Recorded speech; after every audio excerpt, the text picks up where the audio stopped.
గత ఎన్నికల స్కెడ్యూల్ ప్రకారమే ఏపీలో లోక్సభ అసెంబ్లీ ఎన్నికలు జరిగే అవకాశం ఉందని కేంద్ర ఎన్నికల సంఘం సూచాయంగా ప్రకటించిన నేపథ్యంలో సీఎం జగన్ ముందుగానే ఎన్నికలు జరిగే విధంగా తన వ్యూహానికి పదును పెట్టారు. ఫిబ్రవరి 15 దాటితే రాష్ట్రంలో కరెంటు కోతలు పెరిగిపోతాయి. ఆ పరిస్థితుల్లో తమకు వ్యతిరేక ఫలితం వచ్చేది ఖాయమని జగన్ భావిస్తున్నారు. అందుకోసమే రాష్ట్రంలో కరెంటు కోతలు ప్రారంభం కావడానికి ముందే పోలింగ్ పూర్తి కావాలనే వ్యూహంలో జగన్ ఉన్నారు. అందుకోసం కేంద్రంలోని బీజేపీతో పావులు కదుపుతున్నట్లు చెబుతున్నారు. లోక్సభ ఎన్నికలు దేశవ్యాప్తంగా జరగాల్సి ఉన్నందున కనీసం 5 నుంచి 7 దశల్లో పోలింగ్ ఉంటుంది. అందుకే తొలి దశలోనే ఏపీ ఎన్నికలు నిర్వహించాలని జగన్ ఒత్తిడి తీసుకొస్తున్నారు. అందుకే ఏపీలో ఎన్నికల రాజకీయం ఆసక్తికరంగా మారుతుంది. ప్రధాన పార్టీలు ఎన్నికలకు సిద్ధమవుతున్నాయి. అటు ఎన్నికల సంఘం ఎన్నికల నిర్వహణకు కసరత్తు ప్రారంభించింది. ఎన్నికల సంఘం అధికారులు ఏపీలో పర్యటించారు. 2 రోజుల పర్యటనలో భాగంగా తొలి రోజు 18 జిల్లాల అధికారులతో సమీక్ష చేశారు. ఎన్నికల నిర్వహణకు సిద్ధం కావాలని సూచించారు. కీలక మార్గదర్శకాలు జారీ చేశారు. యుద్ధ ప్రాతిపదికన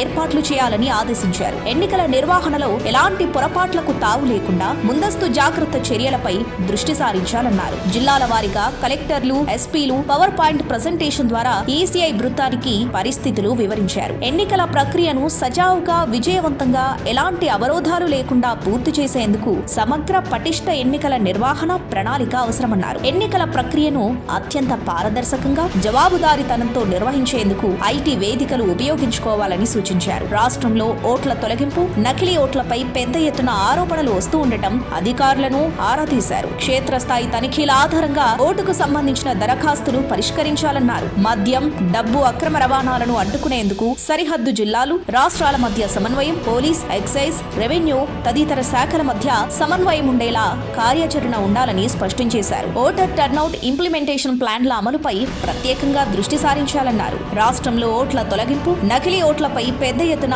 ఆరోపణలు వస్తూ ఉండటంతో అప్రమత్తంగా వ్యవహరించాలని నిర్దేశించారు. 2019 ఎన్నికల స్కెడ్యూల్ గురించి ప్రస్తావన చేశారు. అదేవిధంగా ఈసారి కొంత అటు ఇటుగా స్కెడ్యూల్ విడుదలయ్యే అవకాశం ఉందని పేర్కొన్నారు. ఏప్రిల్లో సార్వత్రిక ఎన్నికలుంటాయని సూచనాప్రాయంగా వెల్లడించింది. పార్లమెంటుతో పాటుగానే ఏపీ అసెంబ్లీ ఎన్నికలు జరగనున్నాయి. దీంతో అర్హులైన ప్రతి ఒక్కరూ ఓటు హక్కు పొందేలా అవగాహన కల్పించాలని సిఈసి టీం సూచించింది. ఈ ప్రకటన తర్వాత సీఎం జగన్ తన రాజకీయ వ్యూహాన్ని ముందుకు తీసుకువెళ్లేందుకు చర్యలు ప్రారంభించినట్లు చెబుతున్నారు.